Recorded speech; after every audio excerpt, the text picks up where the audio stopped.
On May 19, 2017, Chicago rapper and social media personality Lamanta Taito Reese replied to an insult about Mario Meekgate's mother with just a mocking smiley face emoji. What happened next shocked everyone who thought it was just a post. Here are 9 influencers who disrespected the wrong gangs. ¡Me dispararon! ¡Hermano!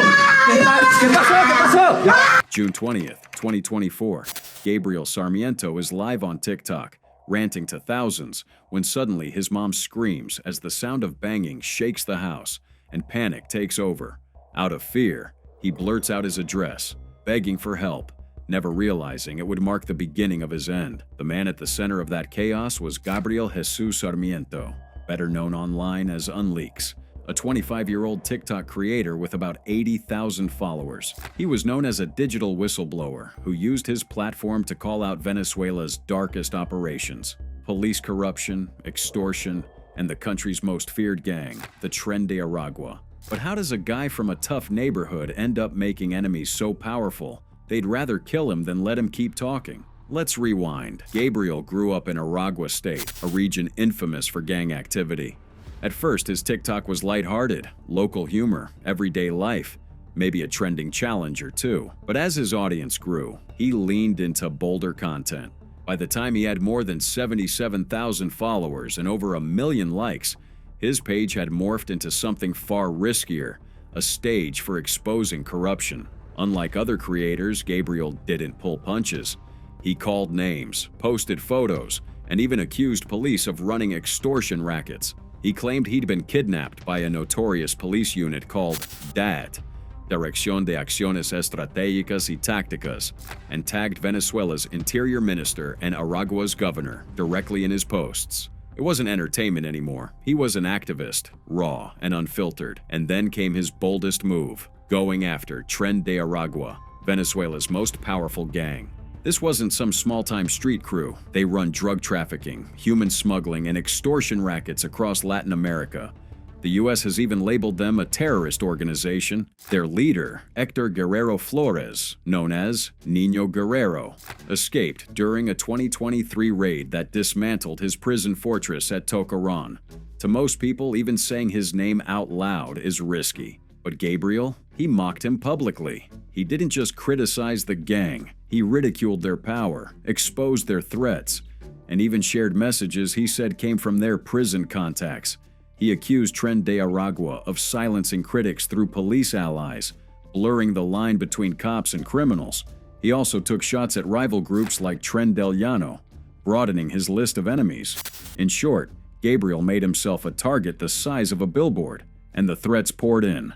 But instead of hiding, he turned the warnings into content. He told his audience about the death threats, almost daring the people behind them to come forward. "Look at this," he'd say on camera, holding up evidence. "These guys think they're untouchable." That raw style resonated with everyday Venezuelans who felt powerless. Gabriel became a digital hero. But heroes, especially loud ones, rarely live long in places where the wrong words can be fatal. Which brings us back to that night in June. Gabriel was live, mid-rant, when chaos erupted. Gunmen burst into his home in El Piñonal, firing at least 9 shots. His mother was hit in the abdomen. Gabriel collapsed on camera, blood pooling as he pleaded for help. The stream ended abruptly, but clips spread across social media like wildfire. Venezuela's Attorney General Tarek William Saab quickly announced a probe. The 69th Prosecutor's Office was assigned to hunt down those responsible.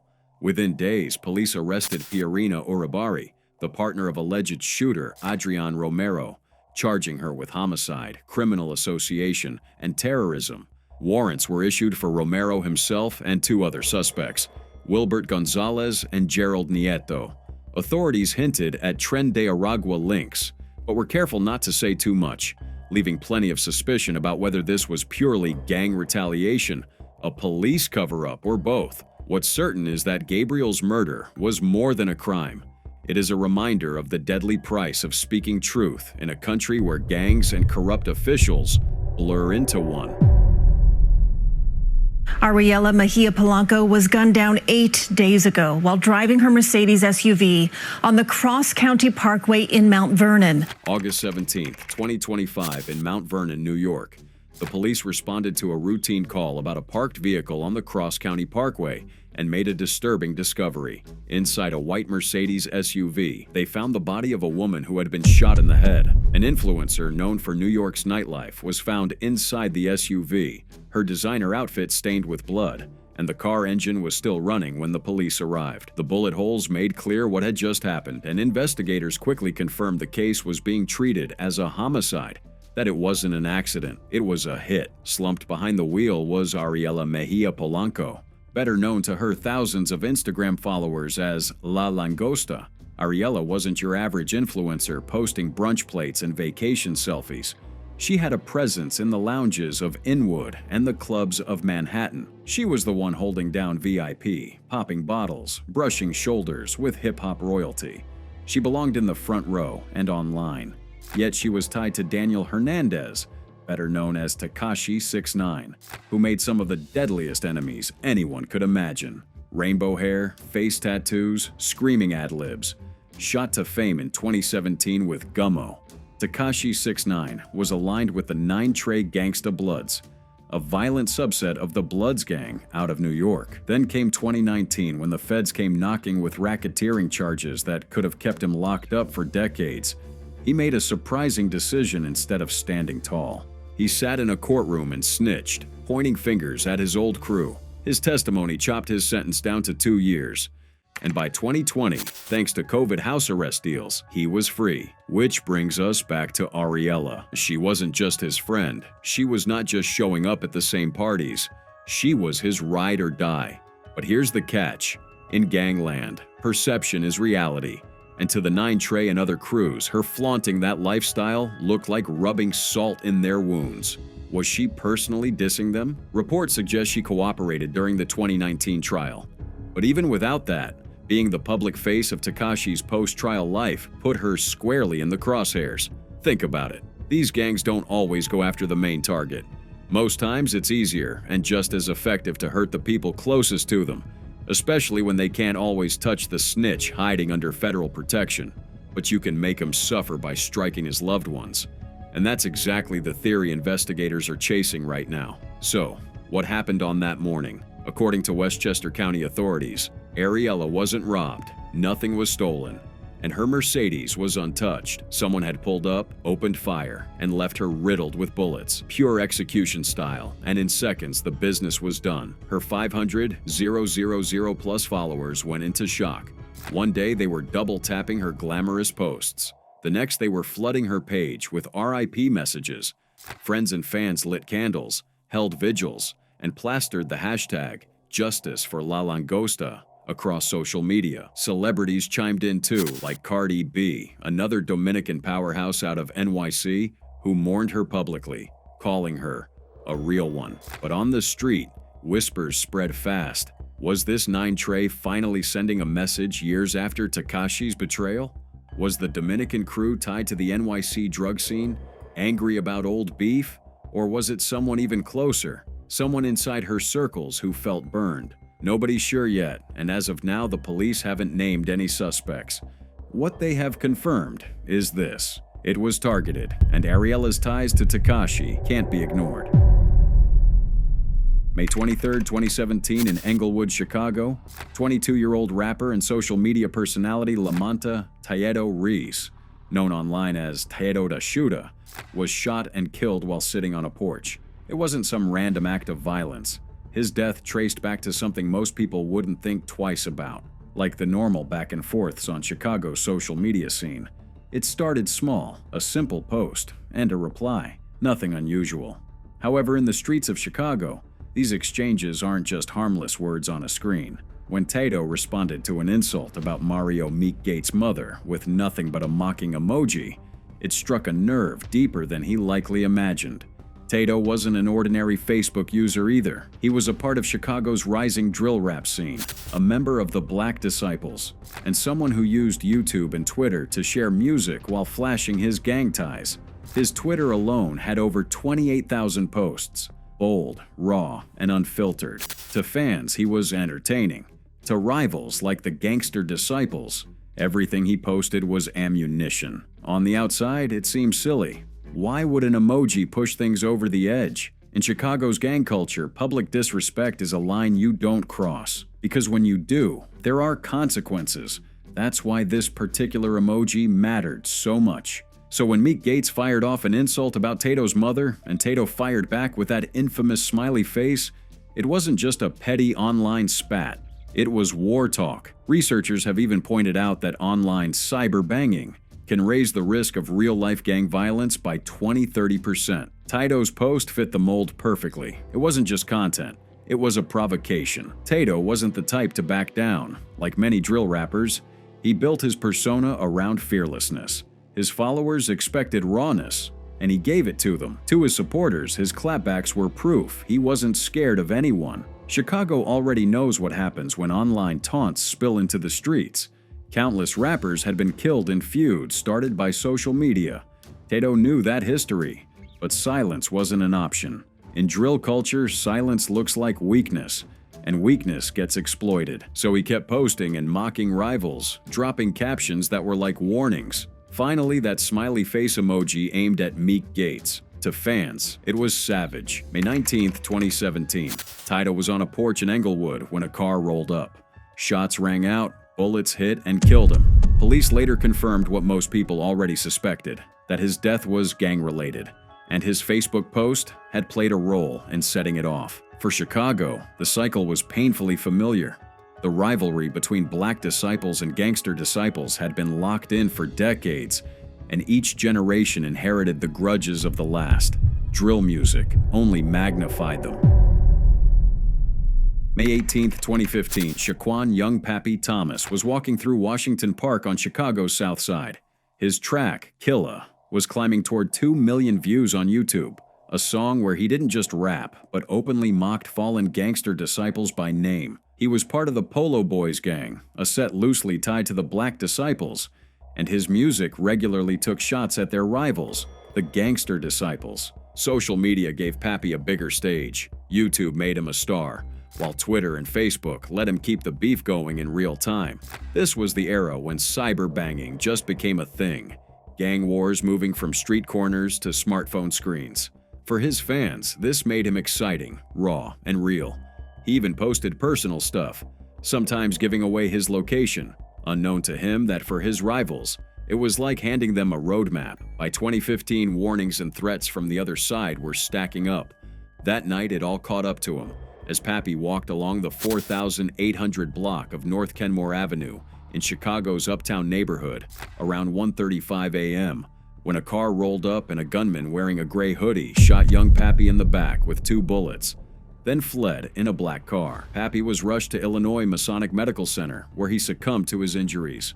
What's striking is how normal all this felt to Pappy and his peers. Dropping diss tracks, posting taunts online. He wasn't the first, and sadly, he wasn't the last. Different names, same pattern. His music is still online. Killa still racks up streams, a reminder of the line he walked between stardom and survival. Young Pappy's story shows just how thin that line can be when every lyric and every post has the power to get you killed. And then we got a video sent through to us off Instagram page of these kids going through the car and stealing everything. July 13th, 2021 in Gold Coast, Australia. Troy Williams, better known as Candyman 2.0, picked up his phone and froze. A video was blowing up on Instagram, tagged straight to his account, and in it was a group of masked kids, barely teenagers, laughing as they ransacked his pregnant girlfriend Anita's $130,000 Mercedes. They waved his designer shades, tried on his watches, and even flipped the camera off. For a guy like Troy, who lived to show off, that was a nightmare. His empire was built on expensive cars, pool parties, and the image that nothing could touch him until now. In one video, kids had made him look weak. But this didn't just happen out of the blue. In March 2021, Troy was already stirring trouble, feeling untouchable, as he had just dodged serious charges from a dangerous driving incident at a car meet. He went on Instagram and started ranting, calling out, Punk kids ruining the coast, mocking the teen gangs who had been breaking into homes, stealing cars, and showing off their crimes online.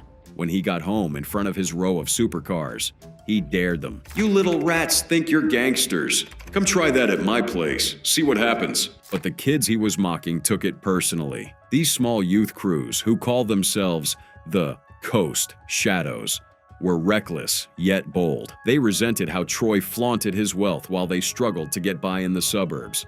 Then, his rant lit a fire, and they were waiting for the perfect chance to strike back. That chance came in July, when Anita went for a prenatal checkup. The crew spotted her Mercedes, broke in, and took everything from bags, jewelry, Troy's custom merch, and even her ultrasound photo. And instead of hiding, they filmed the whole thing and posted it to Troy's page. And they knew who we were because they tagged us when they stole it and said, "Got your stuff, Troy Candy." It wasn't just a robbery. One of them even shouted, "This is for the disrespect, Candy. Gold Coast owns you now. You disrespect us. We disrespect you." Hours later, Troy fired back. He went online in a close-up video showing his arms covered in tattoos, voice steady but cold. He put up a $5,000 reward for info on the thieves. His followers quickly sent tips, screenshots of accounts, names of kids, and even license plate numbers. And within a day, Troy knew exactly who was behind it. But instead of calling the police, Troy made a choice to handle it himself. By July 15th, he tracked the crew down to a park in Coomera, where they usually hung out. Troy rolled up in a black Lamborghini with a couple of his big mates from the car scene without guns, no fists. But he wasn't playing. He stepped out and barked, "You boys thought that was funny?" The kids scattered, but a few were cornered and under pressure. They handed back most of what they'd stolen. One boy, the ringleader, didn't flinch. He was just 15 years old with freshly inked tattoo. He stared Troy down and muttered, "This ain't over, Candy. You dissed us first. We'll hit harder next time." For the moment, things calmed down. Troy got his stuff back and even tried to spin the story into a lesson. Troy shared the moment online, warning young people not to waste their lives on crime. It almost looked like the drama was behind him, but the whispers didn't stop. By late 2021, anonymous accounts started trolling Troy, leaking what they claimed was his new address, posting threats and bragging about slashing his tires at car meets. Many believed it was the same group of kids. Then, in early 2022, Troy's house was raided by police on drug possession charges. Rumors spread that the tip-off had come from them. They had their payback for the embarrassment he'd caused. By 2023, he had launched his own energy drink, G-Up, partied with big-name businessmen like Adrian Portelli, and welcomed a boy with Anita. And for the first time, he had been reminded that he wasn't as untouchable as he thought by a kid gang. At the end of the day, Troy's story shows what happens when ego and the streets collide.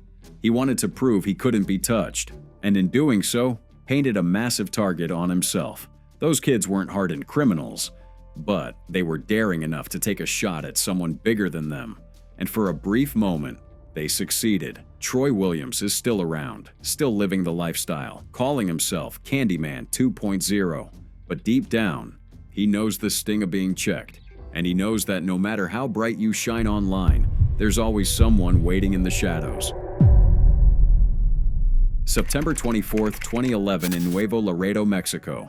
A note was found on the mutilated body of a woman sprawled across the ground around the Christopher Columbus Monument, with a computer keyboard horrifically placed on her head, wires spilling out like veins. The note read, "Okay, Nuevo Laredo en vivo and social media sites. I am Nena de Laredo, and I'm here because of my reports and yours. For those who don't believe this happened to me because of my actions, thank you for your attention. La Nena de Laredo."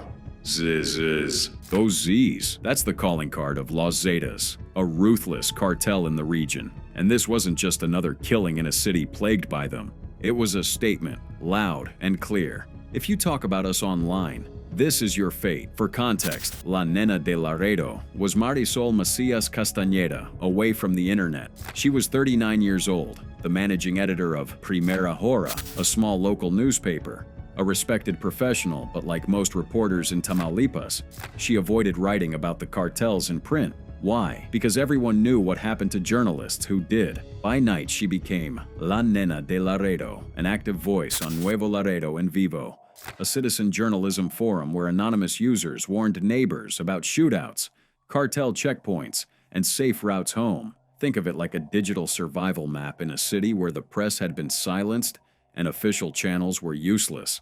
Back then, Nuevo Laredo was one of the bloodiest hotspots in northern Mexico. Just across the river from Laredo, Texas, it was prime turf for Los Zetas, a cartel that is more than just into drugs. They are made up of former Special Forces soldiers who had gone rogue, warlords, heavily armed, brutally organized, and hungry for absolute control. They didn't just traffic cocaine or extort businesses.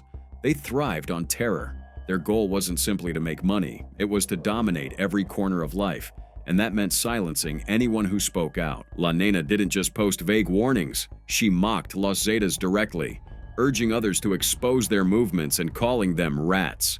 Her posts were full of determination.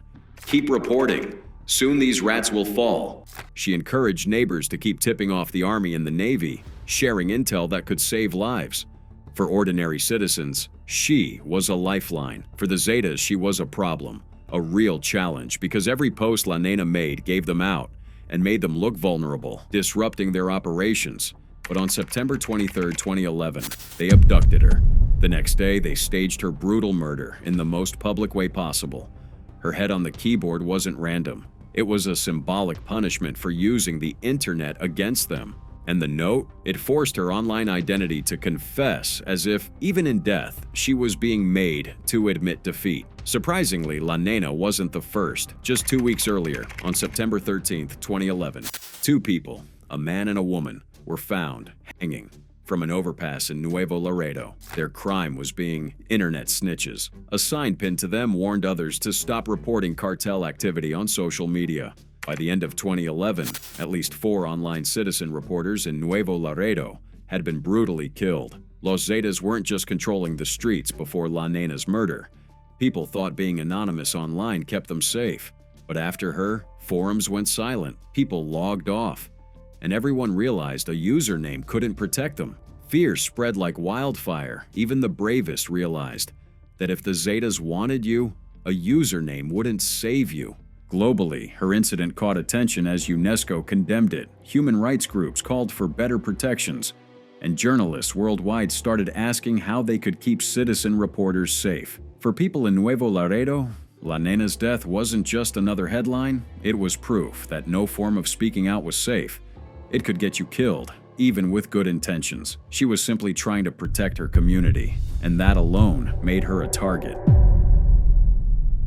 In October 2011, videos started circulating of masked figures promising to expose the Zetas' entire network. Anonymous launched an operation, Op Cartel, where they claimed one of their members had been kidnapped by the Zetas in Veracruz, and warned they would reveal cartel operatives and even their political allies if their comrade wasn't released. The Zetas, in response to their threats, hired a hacker and, in turn, threatened to kill 10 civilians for every name leaked.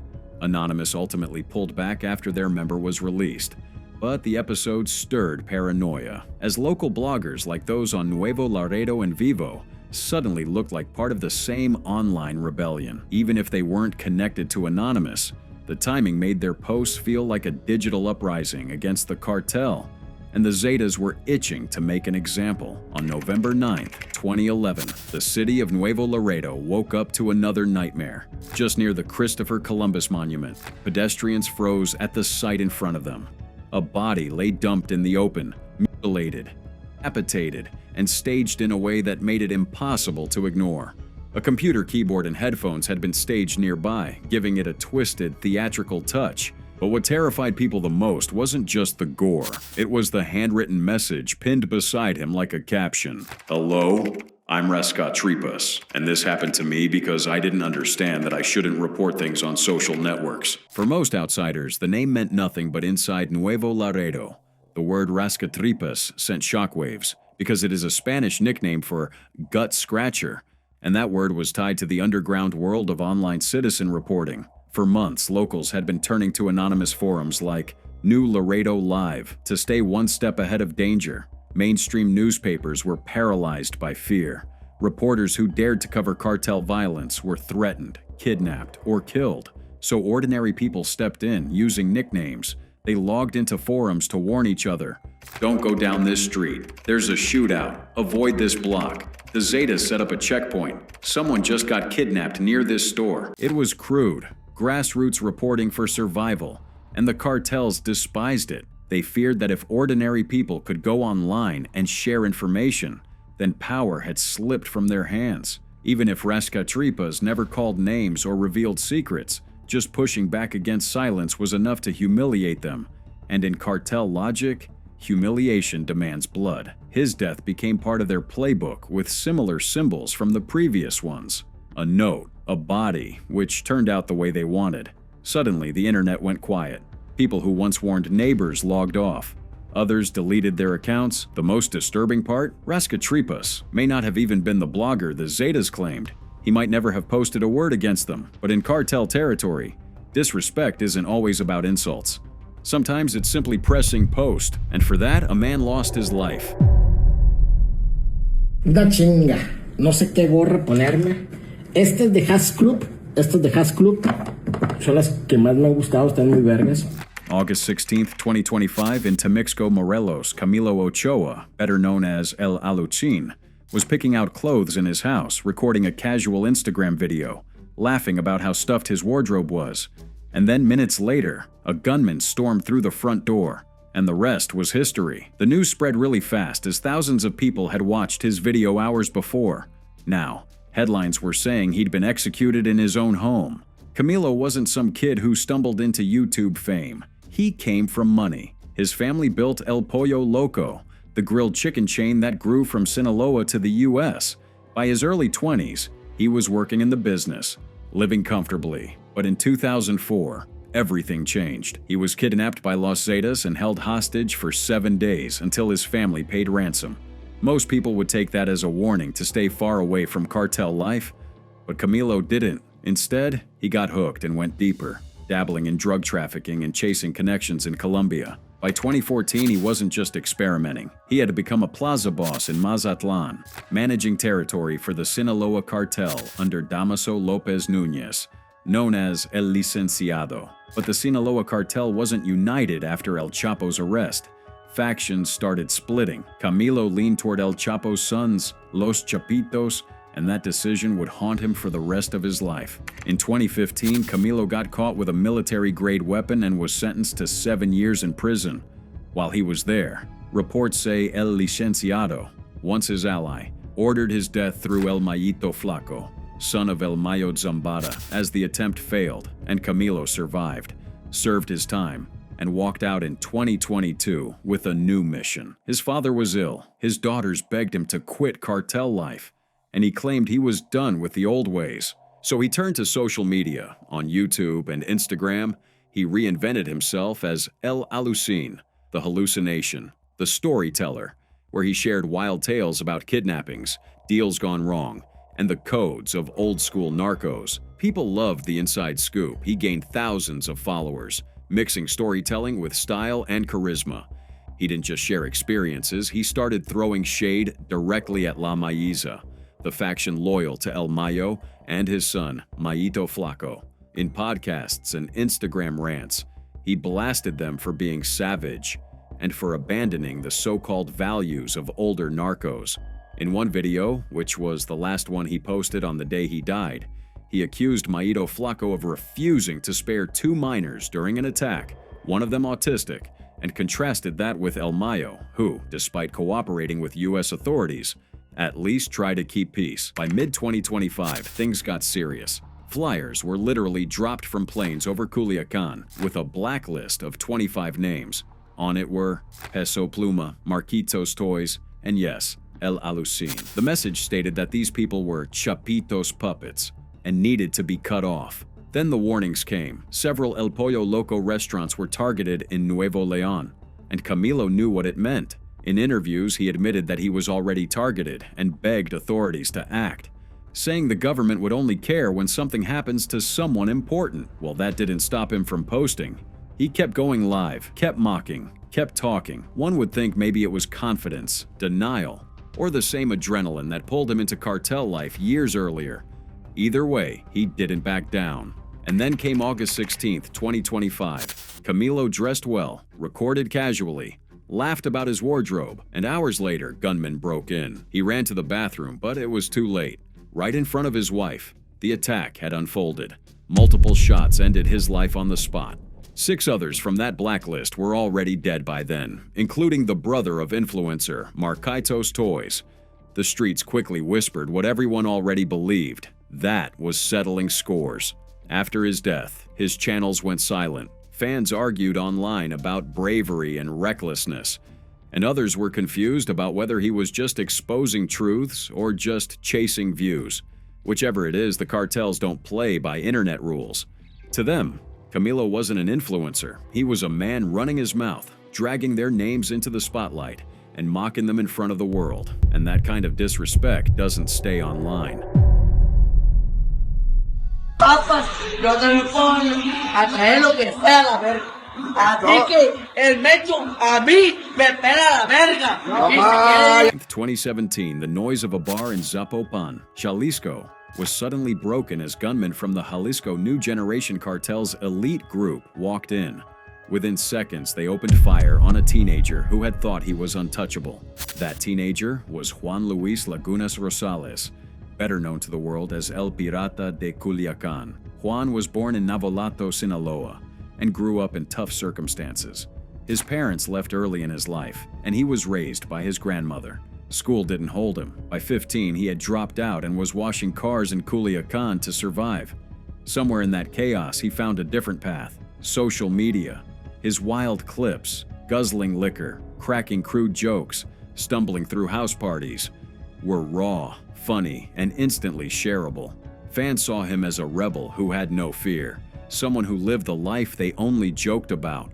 Online, the kid from Navolato became a symbol of defiance. He had over 1 million followers on Facebook and another 300,000 on Instagram, and his fans loved watching him shout catchphrases like "Puro Pirata" while chugging whiskey straight from the bottle. On the surface, it looked like nothing more than a teenager having wild fun online. But in Mexico, that kind of recklessness comes with limits. Juan wasn't just entertaining, he was brushing up against narco culture.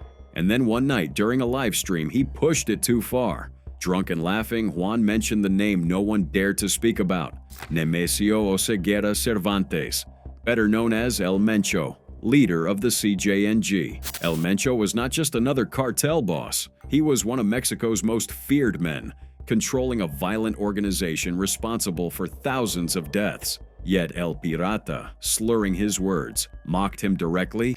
"El Mencho a mí me pela la verga," a crude insult aimed at the cartel kingpin. It was the kind of thing a teenager would say to sound tough online, not realizing what it means in the real world. On that night in December, Juan was drinking with friends at Mentados Cantaros bar. Witnesses recalled a black truck pulling up and several armed men entering the place. In seconds, bullets tore through him. Reports say he was hit at least 15 times. The bar manager was also critically wounded, but Juan was dead before anyone could react. As he was identified later by his tattoos, news of his killing spread as fast as his viral videos, and social media exploded with shock, memes, and endless theories. Some insisted it was a direct hit ordered by El Mencho, punishment for the insult. Authorities, as usual, gave few answers, but to his fans and to anyone watching, the lesson was brutally clear. In a place where cartel power is absolute, mocking the wrong man is no joke. What makes this story even more tragic is how young El Pirata was, a kid barely old enough to drive. Yet he had millions of views and fans egging him on. He embodied a culture where fame and money seemed worth any risk, even when that risk meant provoking the deadliest criminals in Mexico.